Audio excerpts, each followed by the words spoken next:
Yeah, thank you.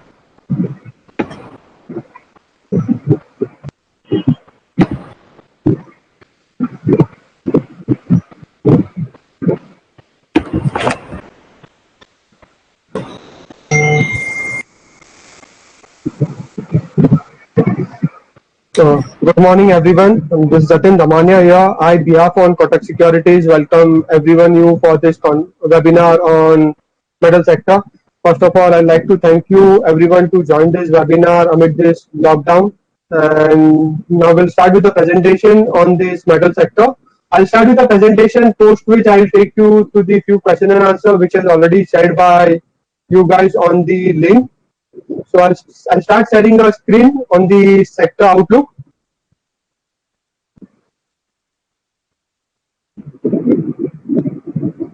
So why we have chosen a metal sector today? Now, as we know that the recent correction across the indices and across the globe, I mean whether it's a world market or the domestic market, we have seen a huge carnage and huge fall in the stock prices. So similarly was a track record as far as the metal sector is concerned. But however, the recent correction has derated the stocks so badly that they are currently trading at close to the historical trough valuation. Now, historical trough valuations, I mean to say, they are probably trading at their lowest level in terms of their EBITDA, EBITDA or price to book value. Probably I'll take you to all the charts in a while. So I've divided this entire presentation into a two-part. One is a ferrous and the non-ferrous. Start with a ferrous and probably then move to a non-ferrous. Now coming to a ferrous basically I'm into a steel where we have a company like SAIL, JSW Steel, Tata Steel, JSPL, the company which use iron ore as their basic raw materials. So we believe that ferrous and the steel companies are heading for a big start in the financial year 21 after recovery in Q4 of FY20. Now Q4 of FY20 companies are yet to announce the results. So our sense is that the Q4 FY20 numbers are likely to be better as compared to Q3.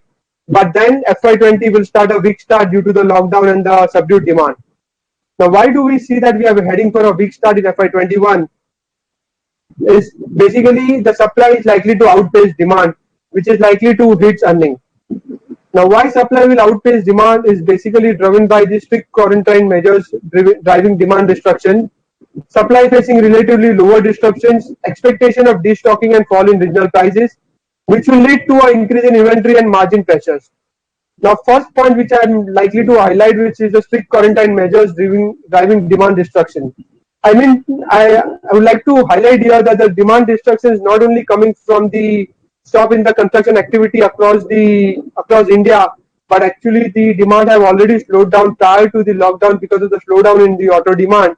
And on the other end, even the private capex as well as the government capex have slowed down. So there is no relatively despite coming from the capital projects as well. But on the other hand, supply is facing relatively lower disruptions. Yes, initially in the first lockdown, we have seen there was a major supply disruptions, but with the easing and the relaxation in the lockdown, we have seen that the manufacturing facility have started operating at the level of 15%, 20%, and slowly ramp up their facility 25-30% to a 50%. But is it operating at 35-50% will be enough? Our sense is that it's not, because if you look, all the dealers are currently having their inventories at their dealers end. And secondly, the steel prices globally, whether it's China, Japan, Korea, has fallen down substantially in the range of 10-14%. And on the other hand, the prices in India in the month of April were largely flat. So we believe that all the players, because we believe that there can be an import pressure that can come in India market, and as a result, the dealers will start releasing the inventory, which will give up pressures on the domestic steel prices and the margin pressure to steel company. So given the current scenario, we prefer the companies with a limited overseas exposure and capital commitments. Now, yes, there are companies in the sector who have lined up the capex. We believe because of the slowdown in the demand, there can be a possibility delay in the capex capacity expansion. But however, the company which have a limited overseas exposure, which is a long product company, can be a better place as compared to a flat products companies. So domestic steel demand has impacted by the lockdown, impacted by the slowdown in the auto sector. definitely decline in the capital projects, which includes the government projects as well as the private capex. So if you look in 2019 or probably 2020 expected, the numbers are not out yet. The production has grown by 2% in 2020 and consumption is likely to grow by 3.5%. However, with the start of 21, the April month we have seen a sharp reduction, and May again since because of the lockdown we will not see any significant jump in the demand coming from the whether it's construction and the auto. And as a result, as a house, we expect the demand or the consumption to decline by 10% year on year to 91.8 million ton from 102 expected in 2020. After that, yes, we can expect a sharp recovery in 22-23 backed by the improvement in the construction activity as we'll see all the workers started joining back, improvement in the auto demand which is probably at the trough valuation and probably at the bottom of the cycle, and probably some amount of the capex which can either start by the government or by the private players. Now if this lockdown extended for the further Q2 or FY21, which probably I say June, July, August, September, then we can see a further decline. Now, if you look, not only we as a house, but the CRISIL as an industry also expect that if the lockdown extend for the entire Q1 of FY21, then we can see a demand destruction to the level of 14 to 17% for the full year.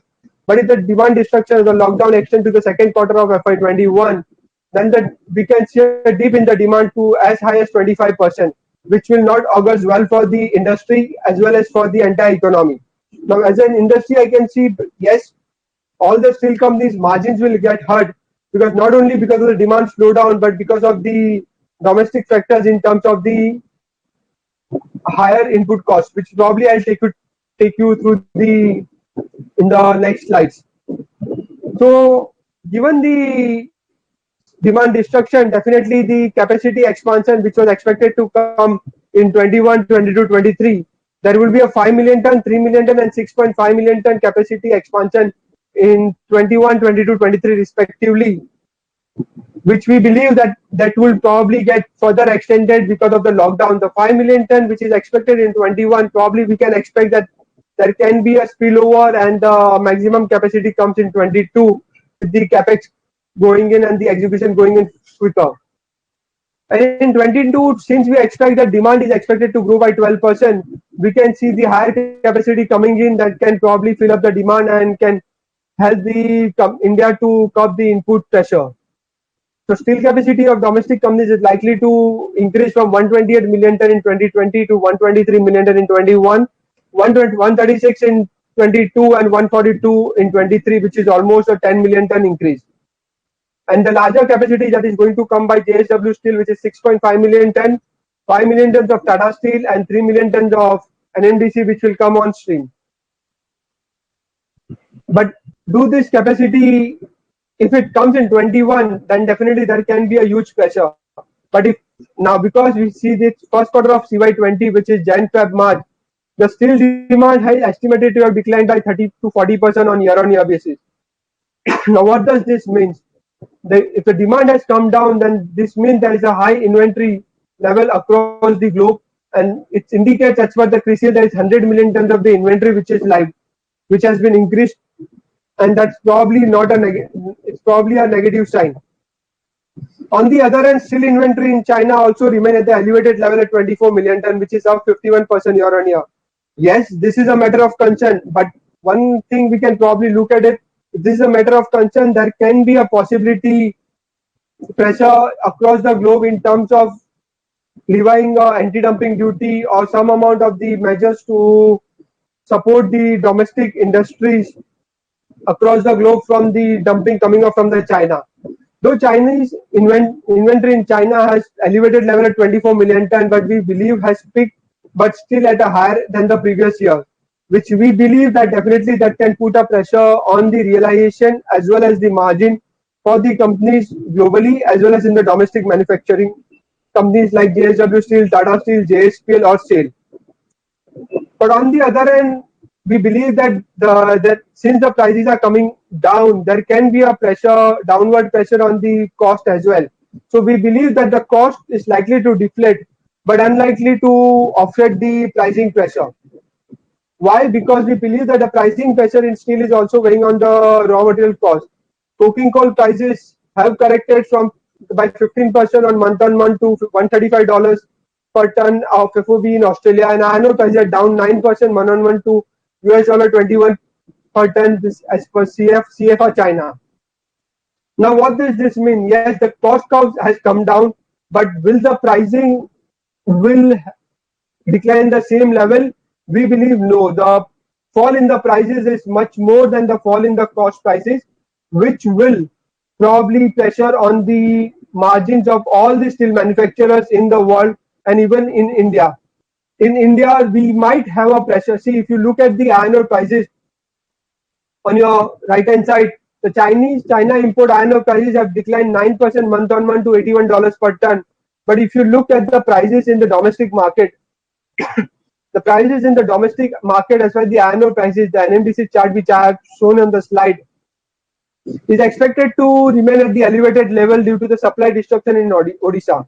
Now, why this supply disruption is like? Because we have entered in FY21, and as per the Supreme Court order, all the merchant miners will have to surrender their iron ore mining, and same will go for an auction starting FY21.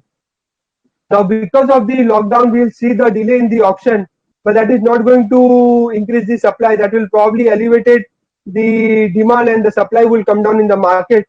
This will help the companies like NMDC or OMDC probably to take a higher prices in the market and expect the iron ore prices in the domestic market to remain at the elevated level. So, though the iron ore prices globally has come down by 9%, but the domestic iron ore prices remain at the elevated level due to supply disruption in Odisha, which will impact the margin of the companies who are dependent on the third party to source their iron ore. Now, who source their iron ore from third parties like a JSW Steel, Tata Steel, and the sale to some extent have the iron ore supply, while JSPL will probably save in will be insulated because of their supply coming on from the SADA energy iron ore mines, which they have got a relief few months back. At the same time, the regional prices have corrected. The prices in China have corrected by almost $50 per ton. CIS, HRS, HRC prices are almost down by $50 per ton. If you look on the charts, which is the export prices have peaked in January 2020, and since then, prices in China and Japan have corrected by almost 18 to 20%, from the level of 600 to 650 to a level of sub 400, sub 500 to sub $550, which means that because of this chart, we can also indicate that the exports from India have declined from 31% year on year, and at the same time, imports have also declined because of the lower domestic prices because of the correction during the February and March, but not in the month of April and May. So if you look at these two charts, the prices, India's steel export prices or the quantity has declined by almost by 31% in the month of Feb, while these exports have corrected by 25%. We believe that the exports and imports have further gone down in month of March, April. Well, probably the same situation will continue in the month of May because of the lockdown and the restriction in the logistics activity. The only thing that can come, I mean, if the steel imports are coming down, it's good for the domestic company because whatever supply or the inventory all the dealers have in their warehouses, they can able to meet the domestic demand. But at what price? So now probably with the next slide, we'll probably see whether the domestic steel prices, how it will react and what are we expecting. So if you look from the month of November onwards, the domestic steel manufacturers, which are the primary steel producers, have hiked the prices, HRC prices by 15% or rupees 5,000 per ton. And the long product prices have gone up by 16% during the same period, which is from November 2019 to March 2020. But with the correction in the global steel prices, we have not seen any correction in the month of April in the domestic steel prices. Now we expect the domestic steel prices to reduce by 3,000 to 3,500 per ton in the domestic market because of the subdued demand, as all the dealers will destock their inventories, and probably because the globally prices are correcting, there can be a possible pressure of import coming in from the FTA countries. And anti-dumping duties also suggest that a floor price of 38 for 5,000. However, given the inventory pressure and the net surplus in HRC volume, we expect domestic prices to trade at a discount to anti-dumping floor prices, which is 38,500, and expect domestic prices to decline or probably reduce by 3,000 to 3,500 per ton in the month of May or probably June once all the transaction resumes. So with this 3,000, 3,500 per tons of the correction in the domestic steel prices, we expect there can be a huge pressures on the domestic steel manufacturers to maintain their margins, especially companies who are not backward integrated.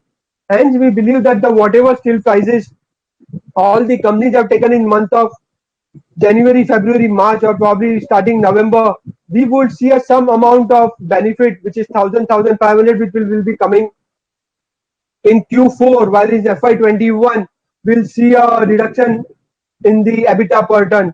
So in the next slide, what probably we will foresee the estimates that we are forecasting for Q4 and in FY21. So if you look the fourth quarter of FY20, we are expecting JSW Steel, Tata Steel, and Jindal Steel and Power to see an improvement in EBITDA per ton in a range of 1,500 to 2,000 rupees per ton. So JSW Steel EBITDA is expected to increase from 6,000 rupees to 7,700. Tata Steel is expected to see a witness of almost to 1,500 rupees per ton, which is 9,600 to 11,000 rupees per ton. Jindal Steel and Power will see an increase in EBITDA of 1,700 per ton, which is from 8,400 to 9,400 rupees per ton. And if you look on the right hand side, so it's only Jindal Steel and Power probably will see an improvement in EBITDA per ton from 9,300 to 11,261 in EBITDA per ton in FY21, while JSW Steel and Tata Steel will see a decline in the EBITDA because of their presence in the flat products, and probably JSPL will have benefit of the operating leverage coming in. Secondly, the benefit of the Sarda sourcing of iron ore from the Sarda Energy, which will probably help them to save almost 2 billion rupees in incremental 2 billion rupees of EBITDA as compared to FY20. So all these factors, yes, will benefit JSPL in FY21. During this tough period, the company will be able to report the improvement in EBITDA per ton from 9,300 expected in 20 to 11,200. That is almost 2,000 rupees improvement. And in FY21, yes, we'll be back to square one, where the company like JSW Steel, Tata Steel will see an improvement in EBITDA per ton to 9,200 and 12,500. Where at the same time, the benefit of the Sarda Energy will already be factored in, and JSPL might see a decline in the EBITDA per ton in FY21. So, on the sensitivity analysis, where we expect 1% change in HRC, there is almost 500 to 600 rupees, 500 crores to 600 crore rupees fluctuation in the EBITDA of JSW Steel. The same way, we are seeing a 600 to 700 crores EBITDA fluctuation in Tata Steel. On the Jindal Steel and Power, it's a matter of 200 to 300 crores. However, fair value of all these companies will vary in range of 8 to 10%, depending on the assuming that the US dollar INR stands at 74. So the fair value, if you look at the valuation at, across the sector, on the left, on the right hand side, you can see that since 2004 to 2020, all these companies are probably trading below their -1 to standard deviation of their last 10 years average. So if you look at the Tata Steel, -1 standard deviation of the 10 years average for EV by EBITDA stands at around 6, and currently company is trading below 6. On the price to book, which is a replacement value, which is trading at 0.5, which is the -1 standard deviations come to around 0.7. Similarly, JSW Steel is trading at below 6. On price to book, yes, it's above 1, but yes, we can see that it's trading at below the 10 years average and -1 standard deviation. The stock JSPL on the which is probably trading at almost around 4.5 to 5 times EV by EBITDA, and on the book value probably it's trading at the lowest level. So assuming that $490 of 20 of steel realization in 22 and INR of 70, factoring both this concern and taking the current view of 3,000 to 3,500 rupees decline in the average steel realization in the domestic market, the fair value as a house, the fair value of Tata Steel comes to 430, JSW comes to 225, and JSPL comes to 220. Now, if you remember in the first slide, we have mentioned that the company which have a lower capital commitment, lower overseas exposures can be a better play in the current environment. Yes, the company which stands in both these things is JSPL, where we can see that there will be a probably a there can be a better delta because JSW still, because the capital commitment, there can be a possibility of huge leverage coming on the balance sheet. Secondly, Tata Steel, definitely the stock looks good because of the US, the exposure to EU. The recovery will probably take a longer than the expected time. And if there is a slowdown in the automobiles and the construction activity, or probably in the capital sector, uh, there can be a further delay in the recovery and there can be a downside risk to our estimates. But FY21, we believe that JSPL can be a better play and that continue to remain our top pick in the ferrous space. So JSPL, we have a fair value of 200, JSW Steel, we have fair value of 225, and Tata Steel at a fair value of 30. On an assumption that the steel prices currently stand expectation of $490 per ton and INR at 74. So that was largely on the ferrous space. Now we'll move on to a non-ferrous space where we have divided the entire space into a two-part, where it's aluminium and the zinc. The aluminium, there are three companies which are divided, which is Hindalco, Vedanta, and Nalco. And on the non-ferrous, which is zinc, which is Hindustan Zinc and the Vedanta. Because Vedanta continues to hold almost around two-thirds of the stake in Hindustan Zinc. Now, if you look both this market, aluminium and the zinc, a surplus market and the flattish cost curve will require a aluminium price to remain weak for a while to trigger a sufficient supply reaction. We, as a house, we believe that the company or the industry is likely to move to a surplus situation from a deficit in the aluminium as well as in the zinc. That will probably put up pressure on the aluminium prices as well as the zinc prices.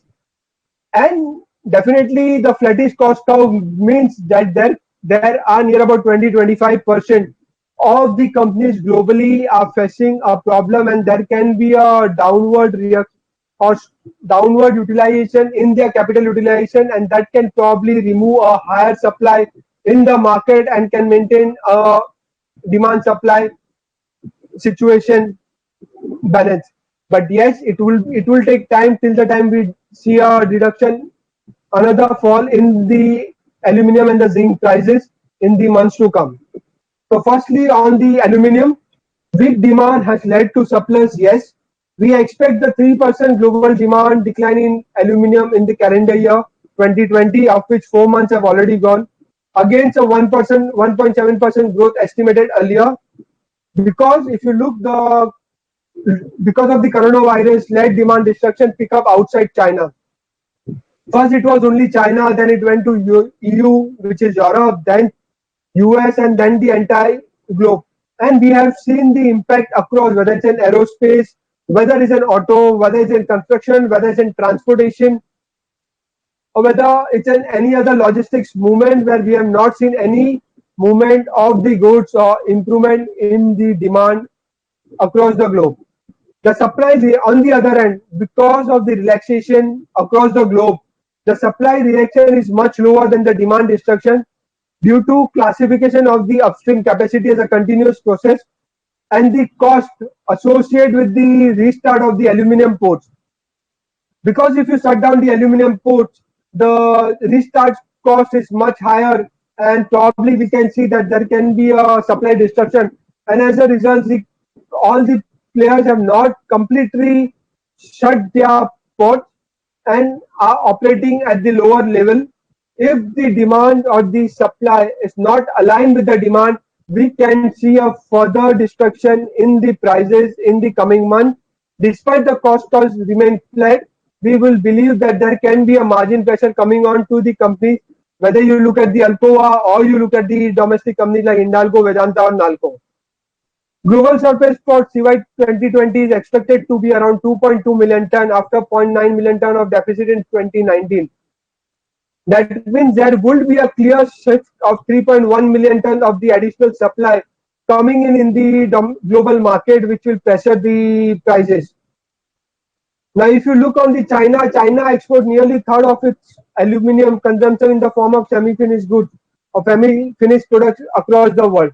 Definitely, Chinese players get the subsidy, so all the other economy will probably rebalance their supply in terms of impacting the anti-dumping duty, and that can have a pressure in the domestic market. So we believe definitely the anti-dumping duty and the supply balance by the global companies other than China can probably help the balancing the demand supply and save all the manufacturers from reporting a huge loss in the coming months because of the demand restrictions. So if you look at the China demand, world ex-China and the global demand, world ex-China continued to decline in 2020. China was the only country or the economy had seen a positive demand in 2019, whereas world ex-China have seen a destruction in the demand in the level of 2 to 3%, and the global demand because of China was down, but it was down to the level of 1%. But in 2020, which is calendar year, we'll see China as well as the ex-China everywhere the demand is likely to decline. On the other hand, we are seeing that the capacity expansion is going on in China. Aluminum capacity is to increase by 4 million ton to reach 45 million ton in 21 by 40 to 45 million ton in China. Now, majority of this new capacity is coming in from Yunnan, Guangxi, and Inner Mongolia. Now, if this capacity comes in place and they operate at the rated capacity in 22, there can be a further incremental supply coming in the market that can restrict the probably company or that can probably mismatch the demand supply balance, and hence as of now we are expecting in 21 as per the industry data in the Bloomberg there would be a positive demand growth in 21, but yes, if there will be higher supply, this demand will come with the lower prices, and there can be there will be an improvement in the profitability, but not as per the expected levels. So yes, the higher capacity from China, which is 4 million ton from 2018, which was at around 41 million ton, and 21 it will reach at 45 million ton, and globally it will be increase of a 1 million ton only. So if you look at the aluminum demand supply for China and world ex-China, December year 21 to 2020, 12 to 2020. Now in 2020, definitely the Chinese demand has come down by 2%, which we are expecting from a growth of 0.6%. Whereas world X, we are expecting ex-China demand to go down by 5% and to improve to 2 million ton. Now, globally, we are expecting that the higher supply that is going to come from China, which is to 4 million ton, there can be a rebalancing coming from the other economy, because we are expecting, along with CRU data, that there can be a possibility of lower production by other economy to the tune of 2 million ton. So some amount of the supply that is coming from China can be outpaced or can be offset by the decline in the coming from the other market, and as a result we expect the global demand to grow by 2.3%, and the lower supply from the other economy will help the aluminum prices to remain stable. Now these are probably demand drivers. If you look, the transport account for the 26%, followed by a construction activity to a 24%. And on the right hand side there is an export from the China. The higher export of the rolled product, which is a semi product, remains to the level of 2.5 million ton. So yes, higher capacity and higher utilization will probably increase the export, but the lower supply from the other economy will help the demand supply remain to a balance and probably help the profitability of all the companies to improve in 21 and not in 2020, which is I'm talking about a calendar year. So for domestic year, it will be a 22. The cost, if you look at the cost component, because of the decline in the alumina prices have also gone down. The alumina accounts for 31% of the cost curve. The highest cost curve is electricity, which power, which is 39%, followed by aluminum, and employer and other cost is 20%, and the carbon cost is 10%. So definitely, alumina prices currently have fallen from their peak to almost 200, $225, and currently trading at $290 per ton, which gives a benefit to the domestic players who are not backward integrated, but the company who are long on alumina, like Nalco, will have a pressure because not only in terms of alumina, but the company like Nalco will have a pressure in terms of aluminum as well. So global aluminum inventories have increased sharply in last 4 months due to demand slowdown. And if you look on the week-on-week basis or the days basis, the inventory days have gone up to 80 days from 70 days in the month of Feb, and probably currently it might be as high as 90 to 95 days, which doesn't augurs well for the industries. So we expect the metals equity to remain under pressure in the near term, and will recommend buying only with a 1 to 2 years investment horizon. And that too, in this current investment horizon, we prefer a company which have a lower commodity exposures and a first quartile cost of production like Hindalco, or probably that matter on the Hindustan Zinc due to a backward integration, and remain concerned about those companies who are having a higher parent debt, which is like Vedanta, high cost and expensive valuation like Nalco because of the higher employee cost, higher power and fuel cost, and the decline in the aluminum prices. But on the other hand, if you look, though we believe that the Vedanta have a higher parent debt, we believe that zinc will, to some extent, will help the company to maintain their profitability or probably to reduce the parent debt because of the higher dividend we expect from the zinc.